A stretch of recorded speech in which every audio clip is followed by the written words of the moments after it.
Hey everybody, Mr. Harrington here, outside my studio today. This week's lesson, our theme is going to be spirals. And spirals are a form and shape that I've been using in my art for the past 15-20 years probably. So I thought I'd show you some of my work.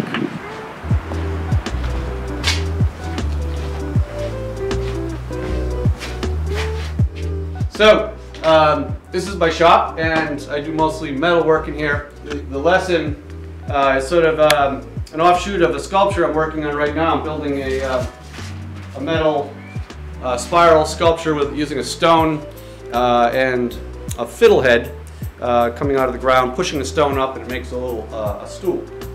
On the floor here is what I've gotten started. I'm making sort of a double version of that one. That's an older sculpture I made, the one I just showed you.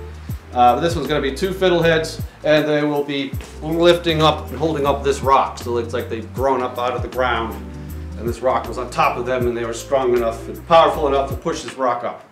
It's a combination of using different tools. I have a plasma torch, which I cut the steel out into strips like these, and then I bend them around different forms, such as this guy here.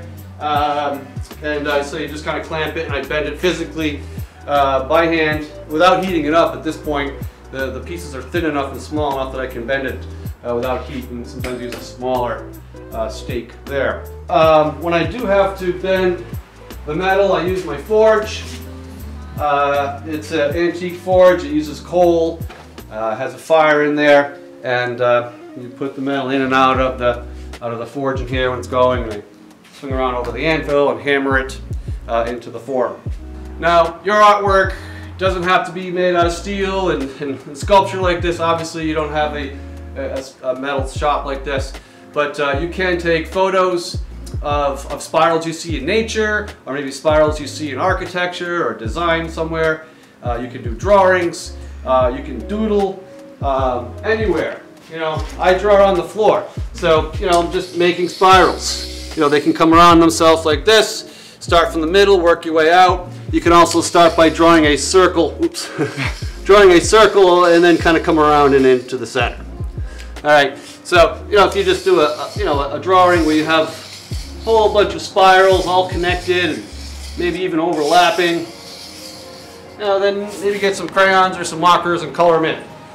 So anything goes. You can use wire if you have it.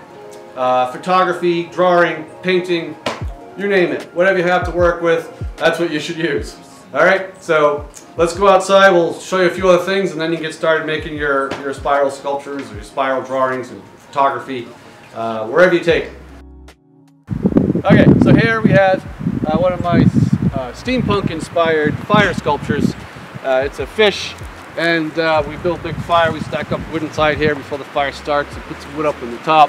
The whole theme of this is, adventure, travel, and, mysteries of the universe. We call this the golden chicken, and it's a bobblehead that spins around. And there's a few spirals in here. I always kind of sneak them in. The eyelashes, the eyes themselves, and even the tail feathers. The egg itself on the bottom. There's one continuous spiral.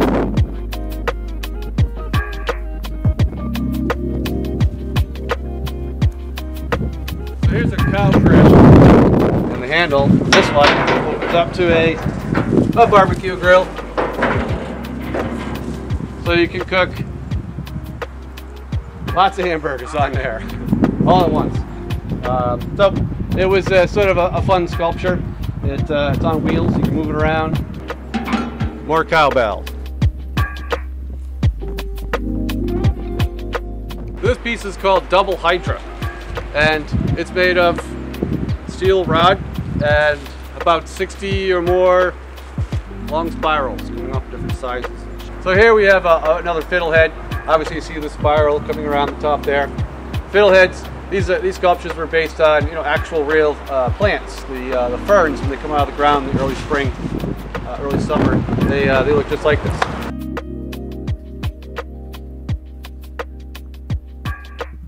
So here's some actual fiddleheads growing up out of the ground, and like I said, these will grow up into big tall ferns.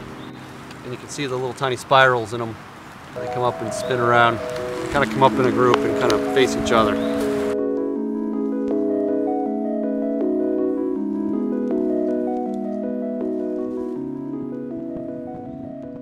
Artists I'd like you to research a little for this project also, some famous artists. We have Andy Goldsworthy, an artist that really inspired me to create artwork using nature. And also Robert Smithson created Spiral Jetty in the Great Salt Lake in Utah. But artists have been using spirals since prehistoric time in their artwork. They still do, and they probably will for, infinity. So have fun creating your artwork with a spiral theme, all right? Go get to work now.